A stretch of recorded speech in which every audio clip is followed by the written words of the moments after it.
He allowed actors to create a spontaneity and sometimes inarticulate dialogue that added to the heartbreak and humor of his characters. He's a man who had the courage to tell stories in his own way, and that is his great legacy. Those are words from director Barry Levinson on John Cassavetes' 1977 film, Opening Night.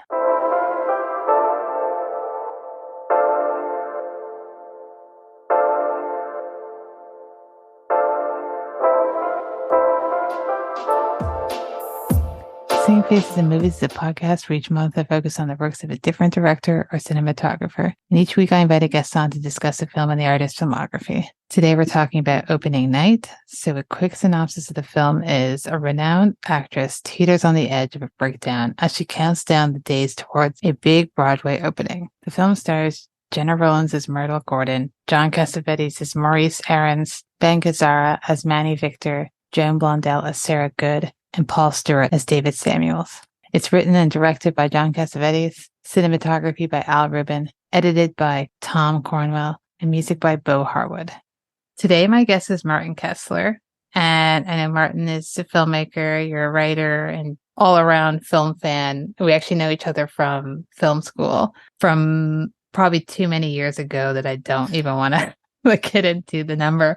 But thanks so much, Martin, for coming on the show. I really appreciate it. Thank you for having me. I'm really excited to be here. I'd love for you to tell the listeners a bit about your work in film, what you're working on right now, and kind of how you got into cinema. Because, you know, seeing as we've known each other for a very long time, I know that you got into film quite young. And then I'll get into, you know, how you got into Cassavetes and the first film you saw. Sure.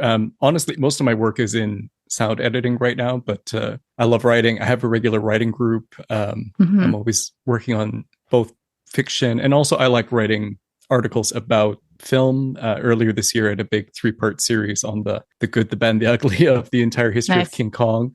I have a new series that should be coming out fairly soon. It's all written. It's just being edited for the Pink Smoke, which is about architecture and science fiction. And I talk about some interesting stuff like THX 1138 and Last and First Men. So that should be pretty exciting and something for people to look forward to. I guess, yeah, I've always been interested in film and filmmaking. And it's just been a giant part of my life, almost as long as I've had any kind of like artistic awareness or interest. It's just one of those things that it's a part of me. So, yeah. I feel that pretty much the same on that wavelength there. Do you kind of recall what the first Cassavetes film was that you saw and why it was that you wanted to watch more of his stuff and how his work has affected you? Sure. I think I'm pretty sure the first Cassavetes film I watched was Killing of a Chinese Bookie around the time that we met, because I rented it from the York University Library. Honestly, I didn't like it at first. I don't know what I was expecting. I thought it was going to be like a Mean Streets kind of 70s crime movie. And it's not that. Now, of course, I've come around on it. I was just an idiot back then. And I was like, why isn't this Michael Mann's Thief, you know? But, so that wasn't necessarily the best foot to get off on. But I think I just worked my way through that Criterion DVD set that the York University had, where you had to like rent the disc and you had a couple hours to go and watch the movie and bring it back. And I think over a couple of weeks, I worked my way through that whole thing. And the film we're going to be talking about is the one that really kind of made me fall in love with Cassavetes as a filmmaker. And I don't know, it might be my favorite. I think Cassavetes is one of those filmmakers where like every film you kind of feel like once you finish watching it, you go, oh, that's my favorite. Yeah. You know, like I was watching Minnie Moskowitz last week also, and I'm like, oh, clearly this is his best film. And then I watched A Woman Under the Influence, and I'm like, oh no, this movie completely wrecked me. This is his best film. But you know, I think not only do I love him as a filmmaker, I also really appreciate him as a role model, if that makes sense. You know, as an independent filmmaker, as somebody who was interested in making films that could not be made in the Hollywood system. Like, I think this past year, it's been kind of a weird year as far as some of the conversations about filmmakers selling out. Like it seems to have come up a lot. I know there was a big conversation about Greta Gerwig, who's made the biggest film of the year, because I mean, at one time she was kind of like queen of mumblecore. She wasn't directing, but there was a time when like Frances Ha was considered like her selling out, which is kind of ridiculous to think about. But, you know, it sort of made me wonder, like, I don't feel like Greta Gerwig ever really changed in what her interests are. It just kind of kept growing, and it made me wonder if, like, was she always kind of conformist? It's just the scale has changed, which I don't think is necessarily a bad thing. Like, I think obviously, like, Barbie's pound for pound the most entertaining film I've seen this year. It does make me think, like, are a lot of independent filmmakers only working independently as a stepping stone to, make the next big Hollywood film, if that's just their entry point into making Hollywood studio films? If you hear people talk about, like, oh, I'm making this film, but I'd really love to work on a new Star Wars movie, or work on this or that, and you kind of wonder if where are the people who want to be the next Cassavetes? I think, like, that was kind of on my mind a lot this year. And not to say that every filmmaker needs to be that or should want to be that. I mean, one film I really liked this past year was the live action Peter Pan remake, the Peter Pan and Wendy by David Lowery, who's a filmmaker. Like, it's very clearly like a one for me, one for them. And I was sort of thinking back, I'm like, oh, like his Pete's Dragon remake and this Peter Pan remake, I like these, and I don't have to think about them as art. Yeah. So, like, I feel like I was a lot more generous to those movies, his sellout movies, than I was to, like, a Ghost Story. I'm like, oh, yeah. I'd much rather get a new Peter Pan from him than another Ghost Story, which is maybe I don't know if that's a cruel thing to say or not, but I do, like, appreciate filmmakers who refuse to work in that Hollywood system, or just can't. I mean, like, there's some filmmakers. I mean, I like Nicholas Winding Refn's movies quite a bit, and I feel like he's somebody who just perpetually shoots himself in the foot whenever he's had, like, an opportunity to sell out. Yes. Like, I'm thinking, like, oh, after Drive, he could have just kind of remade that film, for forever, basically, in Hollywood. He could have just kept doing that, and he follows it up with Only God Forgives, which, like, it's a film I actually really like, but, like, what a shoot yourself in the foot career-wise kind of a movie. Yeah. And I feel like, I mean, he's a little bit of a strange guy, but he's just somebody who seems like he can't sell out. I had a chance to ask him a question once about at a Q&A. I asked him about his Logan's Run remake, which fell apart. Oh, okay. And he was like, I love the original so much that I thought by, like, remaking it, I could, like, insert myself into the original somehow, which he realized was, like, a very kind of creatively unhealthy way to approach it. And I don't know. I respect that. If somebody just, like, can't make something that's not art, I mean, you gotta respect that, I think. Even if the film itself is not necessarily that good. I think so anyway. Like, did you see that last Matrix movie? No. The Matrix Resurrections? No. I thought the film was awful, but I completely respected what Lana Wachowski was doing, where it feels like a real, like, okay, this movie, this doesn't belong to the fans. This doesn't belong to the studio. This is my creation, and I'll burn it to the ground if I want to. Like, I'm like, wow, like, I really got to respect that. Yeah, that's cool. I mean, that's like a world away from Cassavetes, but, I don't know. I think it's worth considering, which filmmakers are artists and which ones are interested in just, the commercial aspects of film. And I know, like, Cassavetes himself is somebody who, like, hated the term auteur, and he's just like, I'm a filmmaker, and it's just between me and the actors and all that stuff, and it's collaborative. I don't know. Yeah, I think of him as not just an interesting filmmaker, but a role model. I mean, I agree. It's basically everything you said there. I agree with. I don't know who could be sort of on the same wavelength as Cassavetes, because I guess it's also a money issue, right? Things are different, where he was also an actor. He could fund his own movies with his friends' salaries also. Like, mortgaged his house and basically. And like, doing the research for this month on his stuff, I already knew he kind of had a struggle, but didn't realize, it was like every movie he had to struggle with. And then you look at, him now, and he's filmed to a lot of people. And it's wild that during his tenure on, Earth working, it wasn't that way, because the way we view him is not that way. I'm going to read off a couple quick fun facts, because I don't want to take up too much time on the facts and get into the movie. We get a couple cameos in the final scenes after the play is done for opening night, but Peter Falk, Seymour Cassel, and Peter Bogdanovich. And I'd completely forgotten Bogdanovich was in it, and I was looking and I was like, is that him? Because he's not wearing the glasses. So it took me a couple seconds to catch on to the fact that it was him, but love that scene with him. I mean, I feel like it's so important that it's him at the end because it's Peter Bogdanovich saying like, "Oh, I want to make a film with you." You know, like that's not all of Cassavetes' films end on a happy note. No. And I feel like this one does, and it feels very earned. And I just really like that. I think that's kind of the perfect note to end on with. It does require that you know who Peter Bogdanovich is. Yeah. But I think that's perfect. I love that. Same. I thought it was very sweet. The last time I saw it was definitely pre-pandemic. The Royal Cinema in Toronto that used to play movies had it on, so I watched it there. You know what? I think I was at that screening. Oh yeah. Yeah. Oh wow. I saw it at the Royal. And I think there was something weird about the distribution for it for a while. Like I had a friend who worked in rep cinema, and I think he said that for whatever reason, opening night was one that was always kind of hard to get. So I feel like I lucked out that I got to see it on the big screen. Maybe that's changed since, but both the mothers, Jenna Rollins and John Cassavetes, appear in the film. If you've seen something like A Woman Under the Influence, you'll recognize them as playing their mothers in that film. So it's always fun. I love Lady, but I think I love Catherine even more.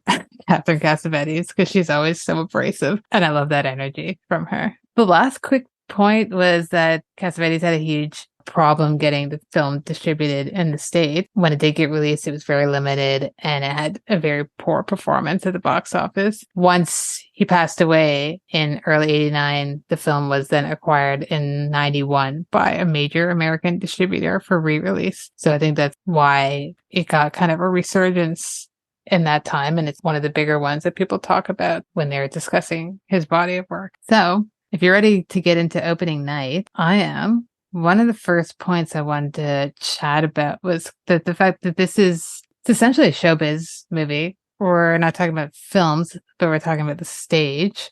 We're getting kind of into the nitty gritty of actors and directors, crew, and what they had to deal with behind the scenes before this play even gets to be seen by people. But it's not just about that, because we go into Myrtle's struggles also that very much involve her as an actor, but she's going through something as well. So it's not just, we're not always in the theater.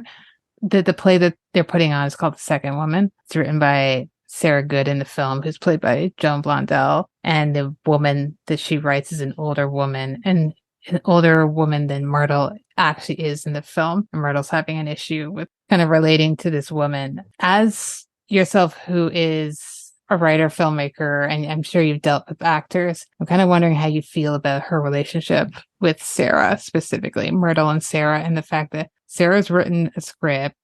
Myrtle's like, yeah, fuck that. I'm going to do my own thing. And they're fighting. And for me, I can kind of see both sides. I maybe sympathize a little bit more with Sarah, but how do you feel about that dynamic as it relates to this film and maybe your own work? I mean, it's tough when from the perspective of a writer, when you've written something and you feel like maybe the actor's just being stubborn. But, I can also understand the actor perspective of, sometimes you understand a character better than the writer does. Like it's true. It happens sometimes, not always, but if you're living it, you can understand when something feels false. I mean, I thought it was really interesting on the DVD. There's like a behind the scenes interview conversation between Jenna Rollins and Bangazara, and he sort of mentions like, oh, is the character of Myrtle obsessed with age? And Jenna Rollins like, no, the writer's obsessed with age and aging. And it's kind of interesting because that character Myrtle, she feels a little bit caught between getting older, and on one side you have Joan Blondell, who is like this incredible beauty, incredible actress. I was watching her in a film from 1931 the other day, and it was really kind of striking to see her in that and also in this at the same time, basically. And and she's still such a powerful actress where she just gives you that look, and it carries so much. But you have that on one end, and then you have this young woman who's maybe entirely imagined by Myrtle, who kind of represents the death of youth, and in a lot of ways it feels like she's caught in between those two, and she's trying to find some truth in material that is maybe not apparent, and in order to achieve that she has to go through this process. The film does play with it a little bit, where okay, is she losing her mind? Is this just part of her process? Or I think, the way I take it is, okay, losing her mind a little bit is part of the process. Yeah. But, I think it's incredible to see her searching for some kind of truth by facing this death of youth in her own imaginings. I think it's incredible to see that actor process brought to life, because honestly, sometimes dealing with actors, for me, it can feel a little bit like dealing with another species. Yeah. I don't always feel like I know what to say. Like for me, it's much easier to work with non-professional actors, because I feel like, okay, like then my job's easy. All I have to do is get them to relax in front of the camera. And I think that's one reason why in the past couple of years, I've done a lot more documentary work where it's basically that, where it's a matter of getting people comfortable in front of the camera. And I worked on a documentary about the La Cloche area where a lot of paintings were done a couple years ago. And two of the people interviewed, they were so stiff when I tried to interview them. It was like, oh, like this isn't going to work at all. They're very like almost robotic. And then, I just picked up the camera. I took it off the tripod and I was holding it and asked questions about like, oh, can you explain the camera? And I'm not even sure if they realized like the camera was still rolling. And, the stuff I got from that was so much better because they were relaxed. And Cassavetes worked a lot with non-professional actors as much as he worked with professional actors. And he was always very good at, I think, getting them relaxed in front of the camera.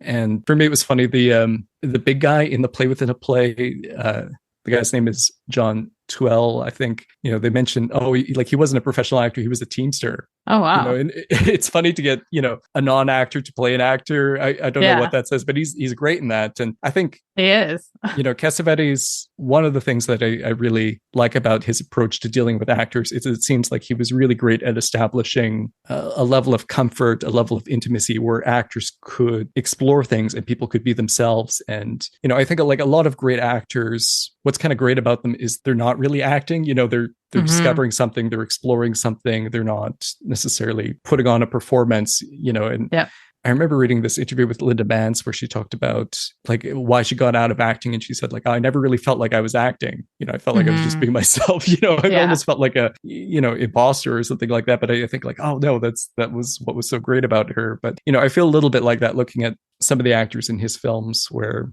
it feels like they're not acting. I don't think they are. And, even if they are performing, acting, Cassavetes makes it real. They make it real, and there's no false notes. I guess that's what I'm trying to say with all this. I guess that acting, non-acting is kind of a, non-distinction. But like, I remember Ben Gazzara in that interview clip I mentioned talking about the way that Cassavetes operated the camera. And, he said it was like, another person doing the scene, basically. You're in it with them. The camera was in it with them. He talked about the scene where he lays down on the bed and Cassavetes goes over his face, and he kind of equated it to like a lovemaking scene or something very intimate with the camera. And I don't know if you want to transition into talking about some of the camera work, but I feel like that's very connected to the performances. And I know I kind of got away from the question about about the writing and the acting, but it definitely feels important as far as how these actors come across as authentic and about finding the truth. I mean, there's that really incredible line where Jenna Rollins says, what does she say? I seem to have lost the reality of the reality, right? Yeah. I feel like maybe you have to lose your sense of reality to find some kind of truth sometimes. I kind of feel like that's the trajectory this takes. And, if you're looking at it from the point of view of a writer, or for somebody who's trying to stage this, or somebody who's looking from the outside at her process, it looks like, a woman under the influence. It looks like, somebody maybe losing her mind. But, I absolutely love, when she shows up drunk at the end and everything just kind of snaps together and falls into place in this absolutely incredible way. And it's really exciting to watch. I feel like I really love the Play Within a Play parts because you're enjoying it on two levels. You're kind of enjoying them as performers, and you're enjoying, the performance of the performance. It works like that. I love all those shots of the audience reacting to them and seeing how kind of in tune they are with each other and playing off of each other. It's really incredible to see, and it's exciting. Like I don't know. I think if you tell somebody like, oh, it's a movie about putting on a play, they might picture something that's maybe dry or maybe stagey. Like, it's sort of a curse word when you're talking about films being like, oh, it's stagey. But, I think like from Cassavetes' point of view, it's like, oh, what a cinematic subject the stage is. And I absolutely love that. I think so too. And there's a couple of things you said I wanted to touch upon before, because I definitely want to talk about the camera work. I think one, it helps that he's also an actor, but I think he's just someone who is fascinated by people. And yes. I kind of view him in the same vein as someone like an Agnes Varda, who is also fascinated with people and who's done fiction and documentary. And you were talking about documentary that you're working on. And the reason why hers works so much is because she's able to just talk to them like they're human beings. Like when you're watching these people talk, it feels like they're talking to a friend. And I think that's what Cassavetes gets out of his actors too, right? That's why everyone thinks all of his stuff is improvised, but it's actually just heavily scripted. And when you read about them, all the actors are like, no, we were reading a script. Yeah, you might deviate here and there, but most of it is scripted. It's just the comfort level when you're watching these people act. And I definitely don't think they're performing, they're acting, which might seem like it's the same thing, but I don't think it is at all. Because there's some people who are putting on a performance, there's some people who are acting. And even something like Jenna's, in this film, or even in any of the films that she did with his, they are grandiose, but you never feel like she isn't this person in that moment. Yeah. So it's so difficult to do that. I might have been using performance and acting backwards, but I completely agree with what you're saying. And I think earlier when I talked about trying to make films that couldn't be made in the Hollywood system, I think you tell that to some people and they interpret that as like, oh, it's the film's going to be way too violent for Hollywood, or whatever. Yeah. But it's going to have some extreme content. And I think really, like, if you're talking about Cassavetes, it's like these films couldn't exist in the Hollywood system because he thinks that there's nothing more interesting than regular people, which is so kind of in opposition to the typical kind of Hollywood film.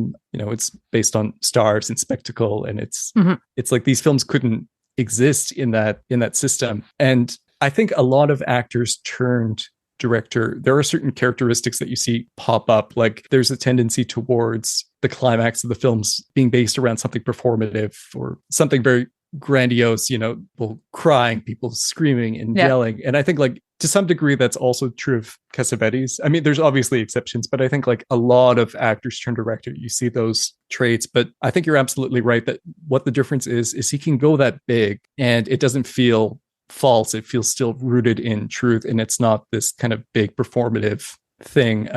I think like, if you watch his films, you can have scenes of people kind of yelling or screaming or being borderline blackout drunk. And, the drama is rooted in something that's performance based, but, it doesn't feel false in the way that I think some actors turn director struggle with.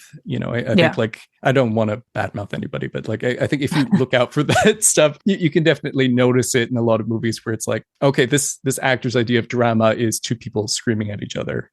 It's they have a hard time with the stuff that's a little bit more under the surface. I mean, he was lucky to have this repertoire of actors under his belt who they all were on the same page. And I think what makes this movie so compelling that it's not just about them as actors. We get their home lives involved as well. We get to understand them a bit more. And the fact that they are human beings who just, this is their job too, but they have some shit going on.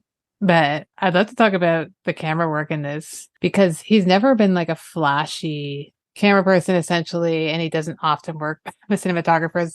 There is one in this film, but usually he does it himself. There's a couple scenes that involve Jenna specifically when she's on stage and having a hard time, whether it's her having a hard time with grasping the fact that she's gonna have to be hit over and over again, night after night, or the camera just shooting her from below and she's kind of like looming over and it's like black behind her. There's just some scenes that are just so beautiful to watch. And sometimes he gets up in their face and you're uncomfortable because they're having a hard time and you can't get away from it. So if you want to talk about your feelings on the camera work in this film. I think it's in the Criterion booklet. Somebody compares him to Carl Theodor Dreyer. And I can really feel that when you have those like close-ups on the face. And I think Jenna Rollins said that he was after, like, his idea of good cinematography is if you felt like you could reach out and know what somebody's skin would feel like. Oh, yeah. Which, I feel that a lot watching this film, where there's something very textural about the photography. But it's funny, like you say, he's not a flashy cinematographer or, image creator. Like, I think on one hand that's true, but also, if you're on a film set and you say like, oh, this shot should be a little bit more Cassavetes, people instantly know what that means. Yeah. Handheld, close, that level of intimacy. But it's also really hard to replicate that. And I think a big part of that is because of that connection with the actors, where he's so comfortable and intimate with these people that, again, if it's like another participant in the scene where he's very in tune with where they're going to look, where they're going to move. And he just seems to naturally pick up on that in a way that I think a lot of imitators struggle with. I think he's not just reacting to the spontaneity, he's a part of it, and he kind of knows how to respond. So you get this sort of dance with some of the camera movement that looks completely kind of rough and spontaneous, but I don't know, it's really beautiful and really lets you feel connected to the characters in a way that I think a lot of people who just do the handheld kind of close-up camera work struggle with. It's hard to replicate that if you don't have that level of intimacy with the performers. I agree. I think there's some shots you get to that they probably weren't setting up for that, but he'll catch an actor looking a certain way. Like even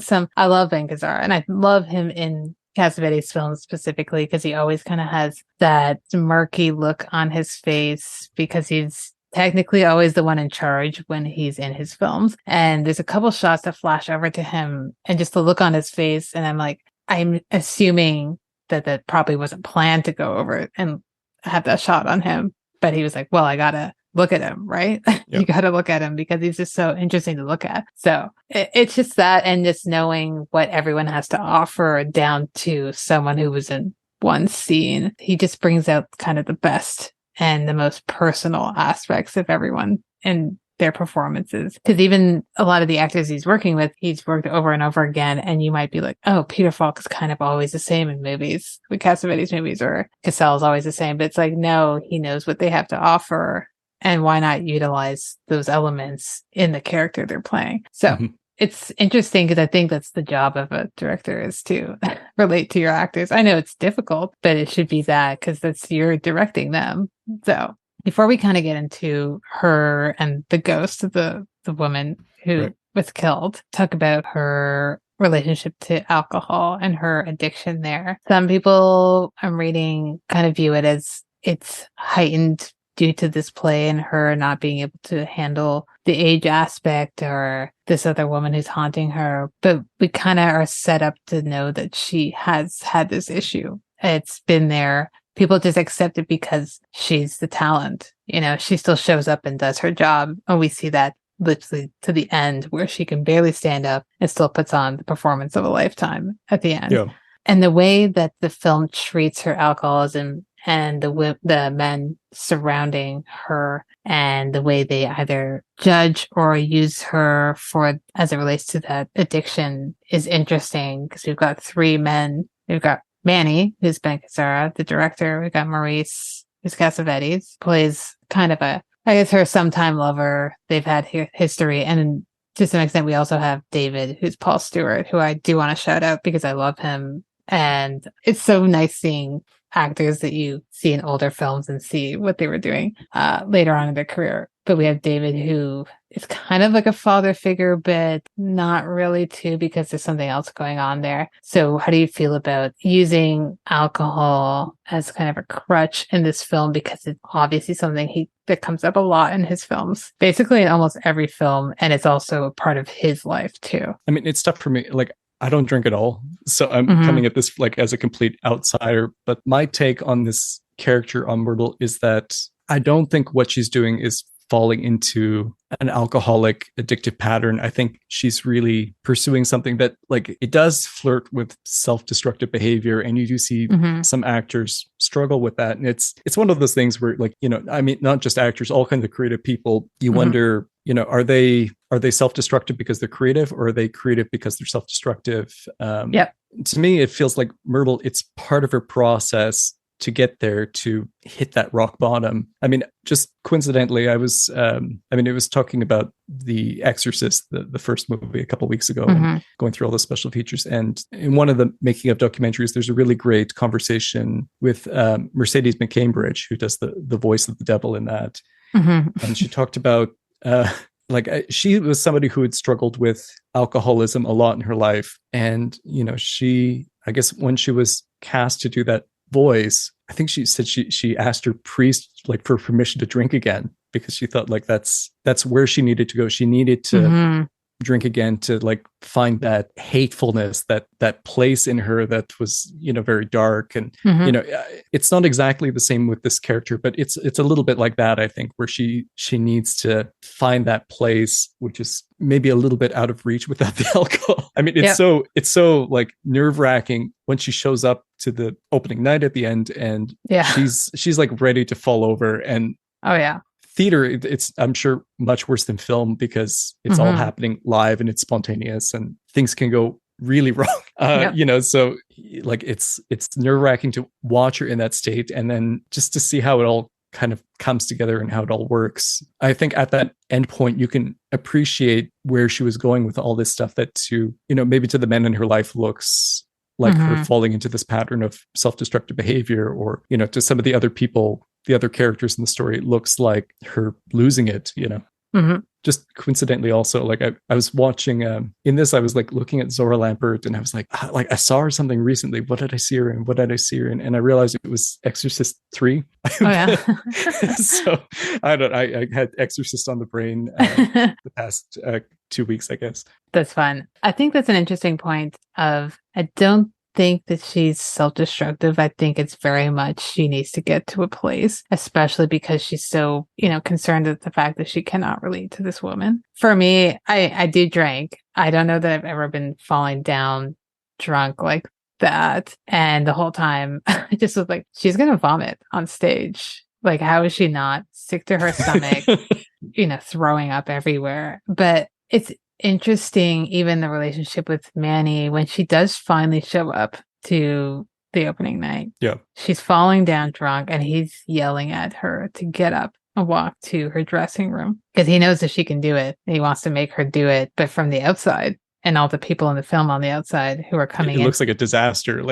How could you do this to this woman? Literally help her. And he's yelling at people, do not touch her. How do you feel about that scene? Because I can see where he's coming from. It seems incredibly harsh to do that. But sometimes, she showed up, she knew she had to do a job, and she kind of needed that kick in the ass. I think you're right. It looks rough from the outside, but also, like you said, there's something in between them that's hard to fully understand if you're outside of that. And if you know each other, sometimes which buttons to push and what the other person's threshold is for things. And, sometimes that can be really hard because they know exactly how to get under your skin. But, that can go both ways. I think he understands what she's doing in that moment. And if they didn't let her go on stage, can you imagine, she would feel like it was all a waste going to this place to, make this character authentic. And then, if she wasn't allowed on stage, it would be a complete disaster for her. In her own way, she's being as professional as, have you seen Guilty by Suspicion with Robert De Niro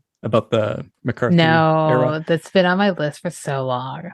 There's a scene where the set's a complete disaster, and he comes in and just immediately kind of takes control, and he's like, all right, you do this. He just snaps, after being kind of through the ringer, just snaps into action. And I don't know, I think there's a director version of that. There's an actor version of that where you understand they're being a professional, actually. And sometimes that means giving them a certain amount of distance to get to where they need to go, because I'm not somebody who can cry on command. I don't know what that takes. Whatever it is, it's I don't, honestly, for myself, I don't completely understand it. I don't get it. I'm not somebody who can use my own emotions in that way. So, I respect the people who can, and try to give them that distance so that they can do whatever they need to get there, even if it looks, to some degree or another, a little bit crazy. if it seems that way, it's that's why they're the professional actor, and I'm not, Exactly. I think it's just the trusting that people can do their jobs I mean, maybe some people use that as an excuse to be an asshole. Yeah. Like everyone's heard stories about like Jared Leto or, whoever. But I mean, sometimes I feel like some of these method actors doing the method all the time is the real performance. I forget who, I think it was Robert Pattinson who made some kind of crack about like, nobody's ever a method actor when they have to play like a really nice person, Yeah. It's always like playing these like asshole characters. But that's so true. As you were talking about that, it came up in my head. I recently watched Abel Ferrara's Dangerous Game, which I didn't love, but I appreciate it. And I think the director in that, played by Harvey Keitel, is dealing with an actor who is just like a human mess. Yeah. But he's giving the performance that he needs to give because his character is abrasive. And he's like, okay, I cannot handle you as a person, but I need you to channel that into this role because it's giving me the best material. So it's like the brink of, I can trust you. And sometimes it's a little bit selfish of being like, well, this is going to get me what I need. I don't know that Cassavetes is like that. I think he was very more like, I want everyone to feel happy and safe with their performances wherever they need to go. But I think like sometimes there is that element of like, I know you can go a little bit further. I'm going to push you. It doesn't necessarily have to, I mean, like some directors take that much further than they should. But I think like there is an element of, again, I'm thinking about The Exorcist, and there's like those horror stories about like William Friedkin, slapping a priest to get him to like shake on camera or, firing guns off or, all that stuff is like kind of nuts to me. But I think like, sometimes you do have to push a little bit to get some people out of their box, even if sometimes pushing doesn't have to be being aggressive. Sometimes pushing can just be like, well, let's get them a little bit more comfortable. Like, I don't think some people realize like pushing an actor can sometimes mean like, okay, half the crew get off the set or, it can be things like that. But I feel like Harvey Keitel was probably in that position for Abel Ferrara doing like Bad Lieutenant, where you watch that performance and you're like, whoa, like what, like, is this even acting? Like, what is this? My God. He kind of has to go to some place where it's like, I can't even wrap my head around like how to create that performance. So I feel like that film was maybe a little bit about what was going on there. Maybe that's a wild movie. They're both wild movies. I like Ferrara a lot. If we want to talk about, because Myrtle's our essential character. So she's who we're going to be talking about the most, essentially. But she's dealing with the play. She's dealing with her own battles in life. When it comes to plays, and I'm not someone who goes to plays often. I forgot that people go kind of before and after get autographs and so on. So you see a lot of that. There's a fan who is a huge fan of Myrtle's, and they have that scene where Myrtle and Minnie are in the car about to drive off, and the fan is outside in the pouring rain, kind of just giving off like kisses to Myrtle, and Myrtle's like, come back tomorrow, I'll sign, go home and you'll be sick. And it's kind of touching the way that she actually cares about this person. She's like, go home, like come back tomorrow, I'll take care of you then, but like now's not the time. She unfortunately gets hit by a car on the side of the road and dies. And it has a deep effect on Myrtle because she sees it happens and she's shocked that the driver just leaves the scene, even though it had nothing to do with them, essentially. But she goes to the funeral. The family's like, it's weird that you're here. Why are you here? And then she's now being visited and haunted by the ghost of, I believe her name's Nancy, is the girl's name. We see the conversation she's having, and then they get into an actual battle, essentially, between the two of them. So how do you feel about, we're getting something that seems so real, and now there's kind of the supernatural element to this story that I don't think that you would necessarily anticipate coming from a Cassavetes film or just this film in general. So how do you feel about it, how it was handled? I mean, it's really interesting to interpret it as a ghost story. Like, I don't know if I believe in like life after death, but, I've talked to people who have had like ghost stories, and I could sort of, if I'm being open-minded by that, maybe we leave certain things behind that aren't totally, some footprint of our existence that's maybe not completely understood. But like, it's funny to me, like two of the ghost stories I've heard from close friends involved like old ladies doing laundry. And we're like completely like, it seemed like corporeal to them. I had a friend, she said she was dating this guy who, she was sleeping over in his basement with him, and she woke up in the morning and there was this lady doing laundry. And after he woke up, she was like, oh, I saw your grandmother like come in and do laundry. And he was like, okay, don't say anything, come with me. And he brought her to his parents, and he's like, tell them what you told me. And she's like, oh, I saw, I guess, your grandma. And they're like, see, she saw him. She saw her too. And, apparently it was like this ghost that they'd been seeing. So I don't like, maybe it could be, I try to be open-minded about this stuff. But one thing I love if you look at this as a ghost story, is that there's nothing to tip you off that she isn't real, except, through the context of how other characters are reacting to Myrtle's behavior. I think like other film, they could have done it like Nancy showing up like transparent, or they could, have her showing up like American Werewolf in London or something like that. Like, that would be a completely different kind of a movie. But I mean, my take is that it's completely in Myrtle said. I'm not even sure if the car crash is real, because she's the only one who seems to react to it. And like other people talking about this, it's always through the context of like her saying, the girl who died, or the car, like, I mean, I can kind of go back and forth on this to like what extent it's real or not, but in a way it's all real because Myrtle makes it real. And again, like we're talking about trying to find the truth in these things. I think, whether or not Nancy is a complete invention or not, I think, in a way it's like Myrtle has to lose her mind a little bit to get to this place. And, when she's talking about like, I can switch it on or off, this girl, it's just imagining. I think to get to the place where she needs to be, she has to not be able to turn that off, and that is kind of where she ends up. But I sort of take it all as being a sort of psychological manifestation as part of her process, but it's interesting to kind of view it as a ghost story in that way. And like I've seen some comparisons between this film and David Lynch's Mulholland Drive, where it's presumably what you're seeing, it's most of it is like the imaginings of this character who is actually disillusioned with being an actress. But like everything in Opening Night, whether it's real or imagined, is treated with the same kind of verisimilitude by Cassavetes. There's no like, this is the imagined scene with the fuzzy quarters around the camera lens.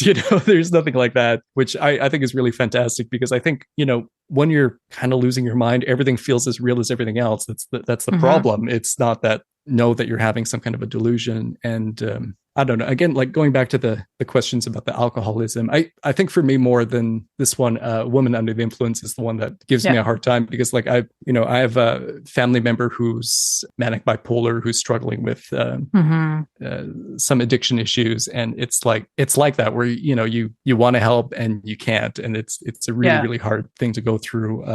I mean, that film's a hard watch no matter what, but like this most recent watch, I was like, oh, this is rough. If you have some connection to it, so I think like it's kind of interesting to contrast Woman Under the Influence with Opening Night, because it feels for a minute like, is this just going to be the same thing over again, except with an actress instead of a housewife? And I don't think it is ultimately. I think things kind of lead in a different direction, and an optimistic one. I think like you can go to these places and come back is sort of what the film is saying, versus A Woman Under the Influence. I'm not sure if there's coming back from that. Yeah. Not just for Jenna Rollins' character, I should say either. Like I think she's not the only one in that film who has issues, but anyway, yeah.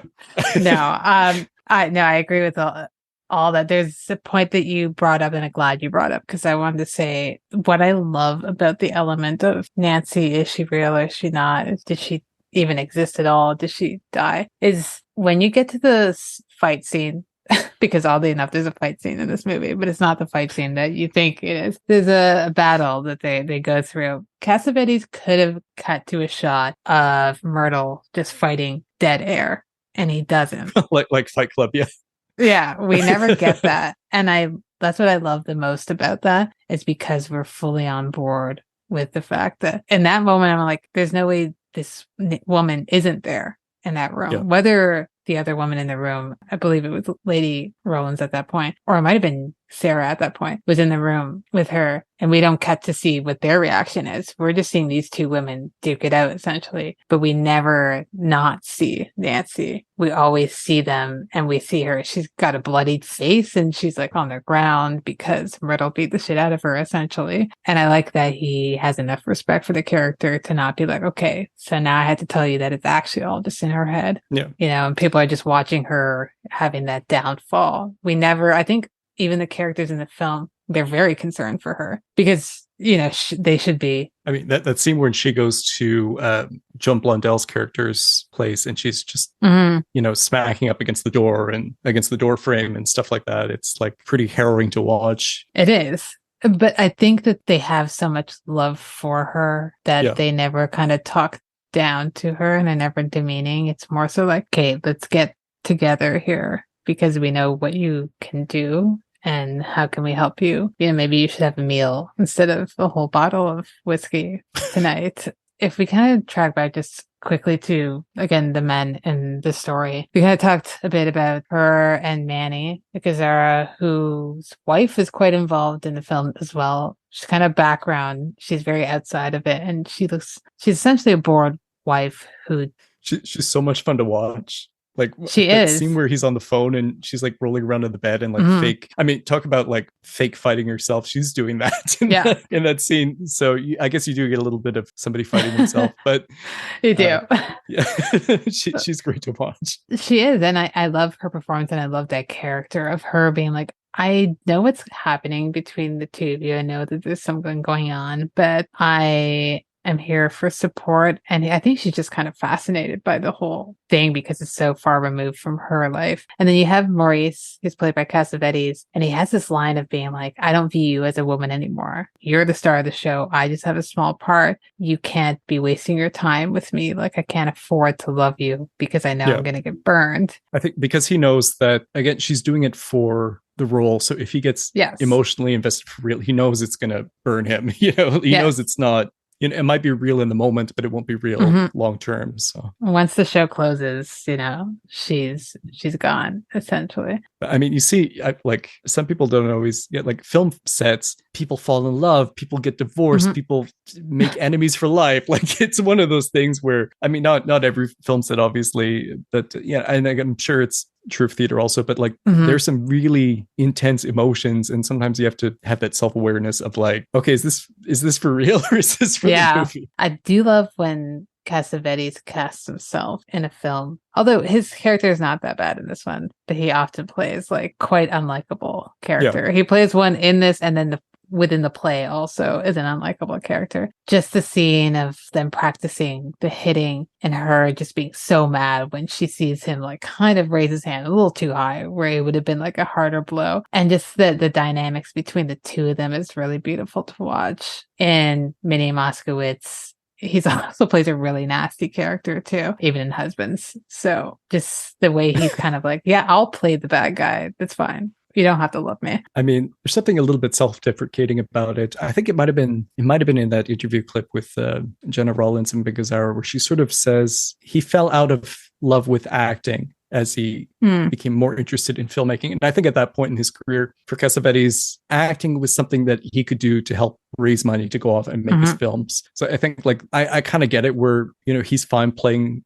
unlikable characters or bad guys. And, I'm not sure if it's because like you don't necessarily have to, I mean, sometimes you have to invest more to make those characters come to life. But I mean, in this one, I sort of feel like, I don't know, there's one or two moments where he's clearly frustrated with working with Myrtle, but I don't feel like he's a bad guy. And I really love, I mean, some of the best scenes in the movie are just seeing how the two interplay with each other and having their emotions kind of come through in their performances, and the little like, when she goes to shake his hand and flips it back and stuff like that. It's like wonderful to watch. And supposedly the stand on one foot, shake your foot thing was the other way, and she flips it the other way. It was them improvising, but like, it does kind of feel like two people who are at least comfortable enough with each other to know how to riff on each other and how to kind of get on each other's nerves. Like, I know what you mean, so I'm going to go the opposite way and just see how you react. And I mean, sometimes interesting acting is going in the direction that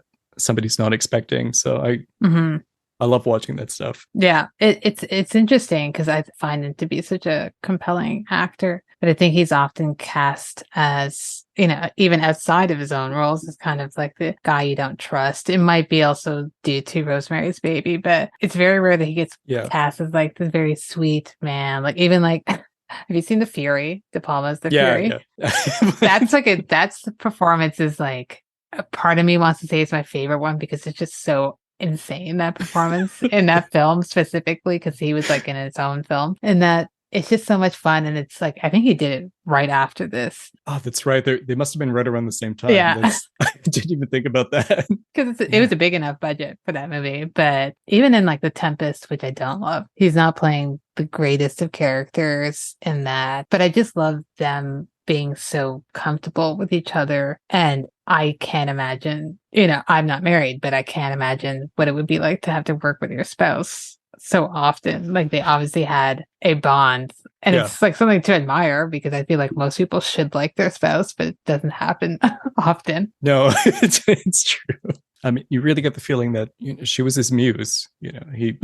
Some of these films, like, I think maybe Opening Night is the best example of this, but it feels like he wants to make this film to showcase her for her, to give her something great to do. And I really like that part of the relationship also. Yeah, I think that's interesting, actually, because I know that for A Woman Under the Influence, she asked him to write a role for her. And he originally wanted to make that a stage play. And she's like, this is too harrowing to play night after night. So they turn it into a film. But then you kind of get that in this, where this is a character that's too much for her to play. And within the film, she has to play it over and over and over again. So it's interesting how he was like, well, I'm still going to get you to do it, but just in a different setting. I mean, in general, I like the way that Cassavetes approaches women characters and how he seems genuinely interested in women, in the inner lives of women, I guess you could say. And like, there was like a little subgenre of that in like the 60s, 70s that, I don't know, for some reason kind of disappeared. But like, you think like Altman's Images or movies like that, you can kind of lump this in with. But I don't know. I think with Cassavetes, there's a real sensitivity and a genuine interest that I'm not sure you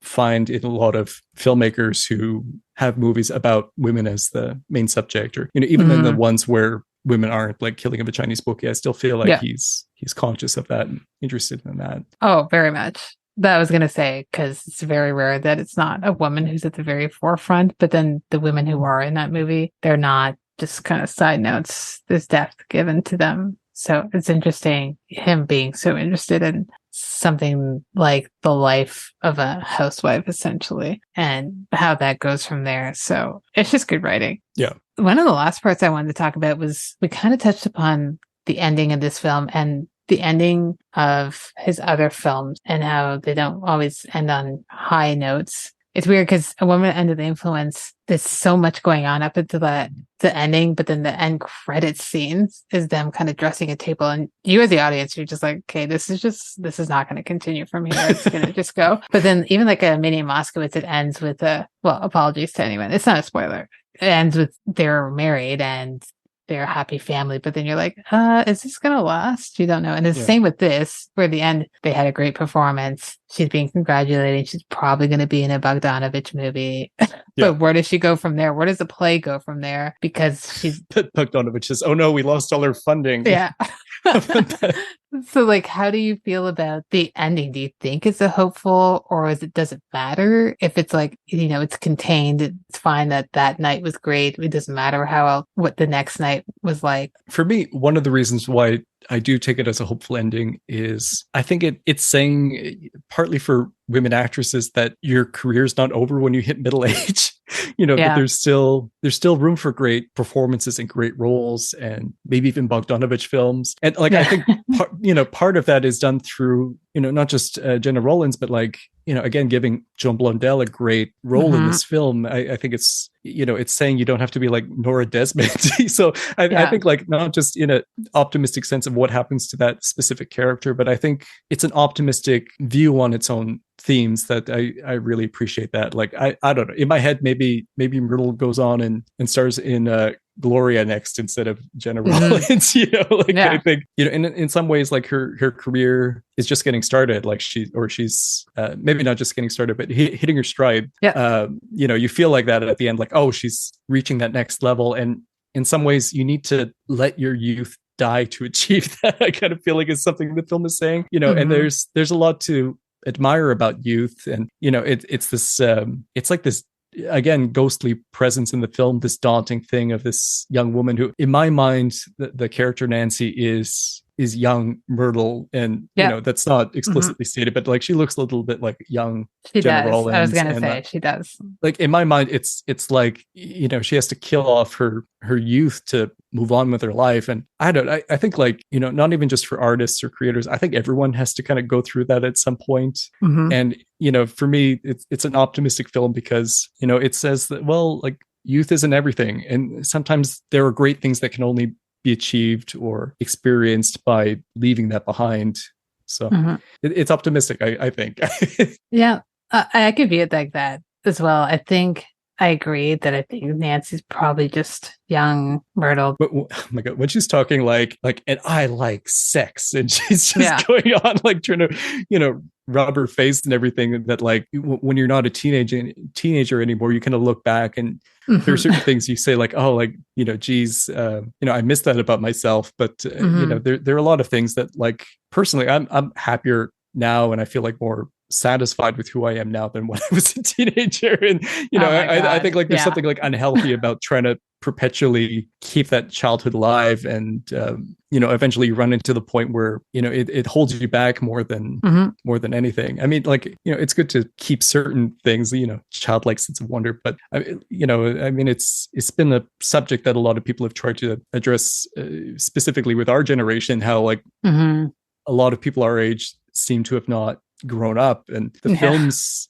a lot of people our age watch are not films for adults. And and I think a lot of people have kind of struggled with this, and you see a lot of people our age who are kind of hitting that point now where it's like, oh shit, I'm not a kid anymore, what happens now? So I don't know, maybe this is a good film for that. I don't know. I think so too, and I agree. Definitely a generational thing too, of even something like holding on to like type of music that I listen to is all, I'm like, oh, I mean, I listen to older stuff too, but a lot of it would be like, I haven't graduated past like 2005. It took me way too long to realize I don't actually like rock music. I was like, wait, do I even like this? Like, but it's an interesting point that you bring up of some actors or even directors get like a new life once they hit a certain age. A new audience starts to see them. It's more often not male actors will get that. I was being like, oh, I forgot, didn't realize you were acting from like, they disappear for like now. 30 years and then they come back and they have this whole other career. Or I mean, filmmakers or like other careers too. So I've got this whole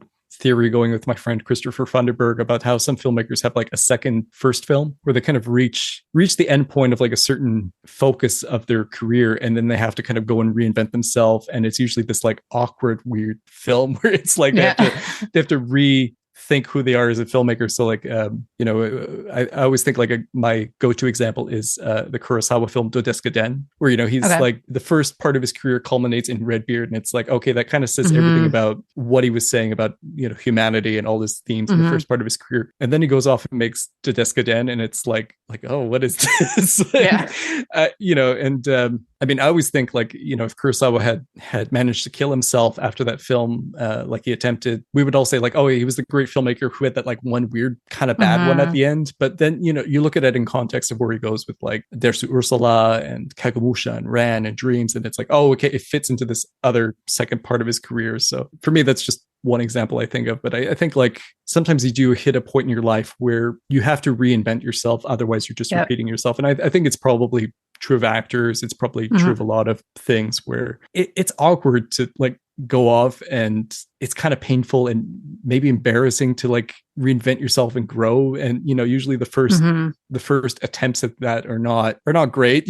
Like very few people kind of like hit a home run out of the gate with that kind of thing. But sometimes it's necessary to grow as an artist or grow as a person. And for me, this film, like I like how it captures that feeling of like, how do you achieve some kind of a breakthrough, and how do you get past who you were and move forward with your life? I think it's like a big part of this film. Yeah, because she's very concerned with, there's a line that she says, once the audience accepts you as something, that's all you can play. And she's afraid of being accepted as an older woman. But it's like, but you are now getting into an older woman territory. And you see it a lot, even now still, of older actors who are not getting jobs. No one wants to hire them, but they'll show up in horror films because that's people who will hire them. And you see someone like, even if we're going to go like Betty Barbara Davis, Crampton, Joan Crawford. Okay.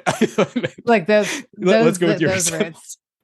Well, we could say Barbara Crampton too, but I was thinking of, Betty Davis and Joan Crawford. They do Whatever Happened to Baby Jane. They get a few roles after that, but then they're essentially the end of their career was in like weird horror movies and then they're kind of viewed from the audience at that time as just kind of being these old, I mean, it happens like fairly. If you look like in comparison to a lot of male actors, it's like you see a lot of actresses hit like their 40s and they're getting the mom role. They're playing the nurse in quotes, the mom. I mean, like I sort of realized like I was getting older when like a lot of my like actress crushes started showing up in these types of roles. Like I was like, wait, what's Winona Ryder doing playing like the mom character? I'm like, oh, I guess I'm getting old.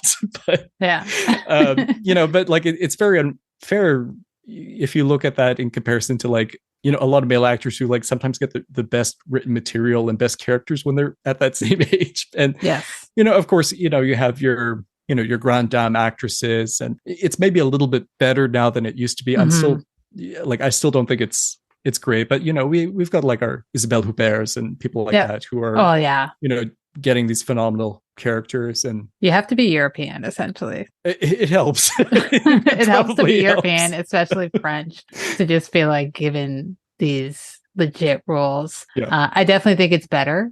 It's not where it should be, but it's good to know that it is getting better. It's just slow getting there. Are there any other additional points on the film itself that we haven't covered that you want to chat about? I'm not sure. I feel like we covered a lot.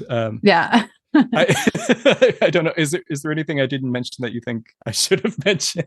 I think we covered it. Like, there's no point in like about this. Going, digging into like, let's talk about this 1 minute in the movie. But I think we covered all the points that need to be covered. So if you're ready, we can get into the last segment of the show, which is end credits. So the first question is, and we kind of touched upon it at the top, is if someone comes up to you and says, "Hey, Martin, I've never seen a Cassavetes films. Where should I start? What film are you recommending to them and why?"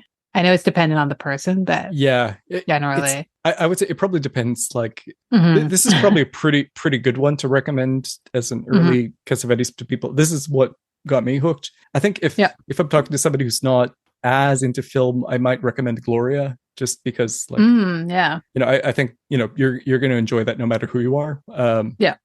But if you're somebody who's into film and theater and interested in that kind of making of side of it, Opening Night is a really great one to get into Cassavetes. And if you're like me, who's just interested in how stuff's made and how actors go through their process and how things come together, I think this is a fantastic film. I think it shows everything that Cassavetes has to offer too, which is important on the first one. Killing of a Chinese Bookie is great, but I'm not sure if that's the best one to start on. You got to work up to it. And I definitely agree. I think that's one, and I'm covering it in this series, where with each watch I love it more, but the first time I liked it, but I didn't love it. I think it's a slow burn. It also helps to know, I think, a little bit more about Cassavetes as a filmmaker, because I feel like that film, it's a lot about himself, and it's a lot about, I don't know, how money ruins things. I feel like or just his general kind of philosophy as a filmmaker. So I feel like that's a good one to kind of build up to, even if arguably it's his best film, I think you could say. So exactly. I think I would agree. I would say something like an Opening Night or a Minnie Moskowitz could be good too. That's not going to leave you drained. But Gloria is also a great one. Gloria is probably my second favorite. I love that movie. The first one I saw was Shadows. Oh, that's great too. It's interesting to go that far back. I think I just was like, let me start at near the beginning. And I haven't seen Shadows in a long time. It hasn't been one I wanted to revisit right away, but I was interested enough to be like, okay, now I need to go through the rest. Some of them were just like, okay, I need some sort of background. Like, it's fine, you could watch them and it either piques your interest or it deters you, but some of them I'd be like, okay, let's start with one other one first, and then you can get into this and get into the more intense stuff. Second question is the double bill. Okay, so what film would you pair this one with if you're creating a double bill, either for yourself or for someone else? You can do more than one film, because I know there's a lot to pair it with, but kind of what would you pair it with, and what's the reasoning behind it, essentially? I thought maybe the obvious pairing would have been with Mike Leigh's Topsy Turvy, because that's all about the stage and going through the process of, it's a very different process, but it's about Gilbert and Sullivan putting together the Mikado and the kind of creative process and the collaborative process. And I think Mike Leigh is probably a good analog to Cassavetes as far as like working with actors and kind of trying to find these truthful places in sometimes very extreme emotions. The other double bill I picked just different is The Mighty with Sharon Stone, and it's got a little Kieran Culkin in it. Oh, okay. About two boys where one is smart but physically disabled, and the other one's strong but not that smart, and they decide to basically form one super kid. But it's got Jenna Rollins and Harry Dean Stanton playing the grandmother and grandfather, and it's really great to see them in that. You know, it does probably err a little bit on the schmaltzy side, melodramatic side, if you're coming off of a Cassavetes film, but it's a sweet movie. And I don't know, I've been on kind of a Sharon Stone kick lately. I was reading her autobiography, Beauty of Living, twice, and she played Gloria in the remake, so maybe there's some kind of extra connection there. I don't know. If you want to see more Jenna Rollins, and if you're a Harry Dean Stanton fan, you get to see them together, and that's a lot of fun. Okay, so I'm looking at the poster now, and I was like, I guess it had been on my radar, but I'd forgotten. That was one of those films. I saw the trailer on like some VHS I had probably 20 times. I forget what it was now, but I always remember like going past that trailer back when you used to have videotapes. You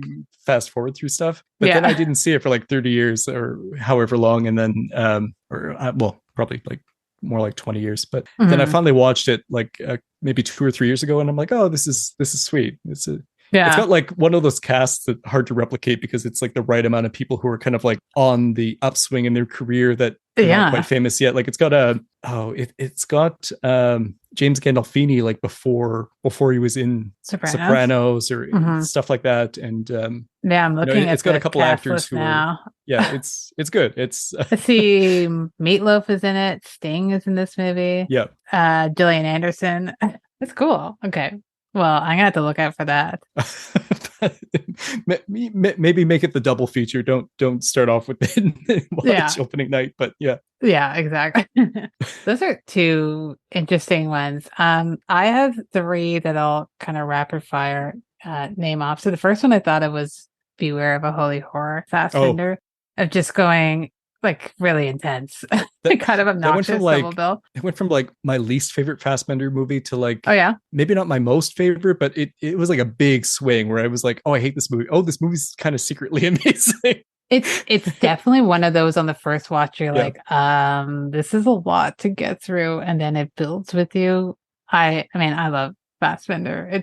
That's another film where like it's this giant mess, and then he comes together, and it all comes together where it's like snap, snap, snap.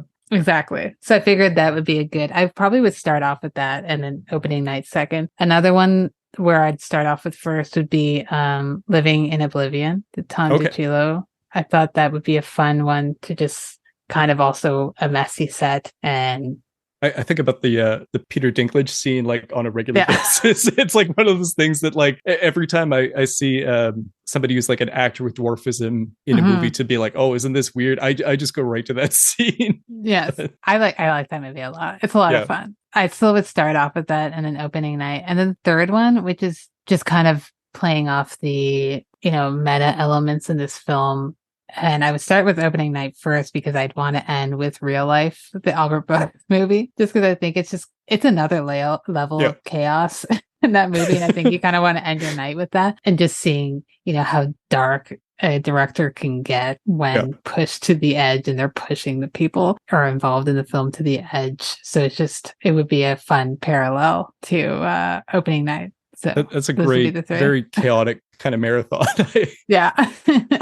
One scene I love in Beware the Holy Horror is when Eddie Constantine, who's basically has this like crisis of conscience where he's like, no, I can't kill a woman with a karate chop on screen, and he's like dead serious, and they're trying to talk him into doing this scene, but it's that like classic thing of the actor realizing like, oh, I can't do that. That's not right. And but the whole idea of like, I'm gonna kill somebody with a karate chop, and it's this big moment with him. But those are all great picks. I think those are fantastic. I think all 5 of the movies are great compliments to such a great film like opening night. Well, I think that if you haven't seen this movie and you're listening to this, well, that's great. I think you should go and watch it. And I think if you haven't seen it in a while, definitely go back and rewatch it, because I think there's such great rewatch value with Cassavetes films and with this film. So thanks so much, Martin, for joining me and tackling opening night with me. I really appreciate it. Thank you. This was a great time. I'd love to come back sometime, anytime. Just let me know.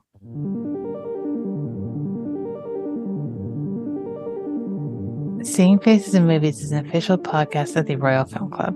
It's hosted and edited by Felicia and Ronnie, with intro music by Lamar Walker. If you like what you heard, let us know at seeingfacesinmovies.com or send us an email at seeingfacesinmovies@gmail.com. And while you're at it, please subscribe and rate the show wherever you listen to your podcast. And stay tuned for our next episode on Minnie and Moskowitz. This is life.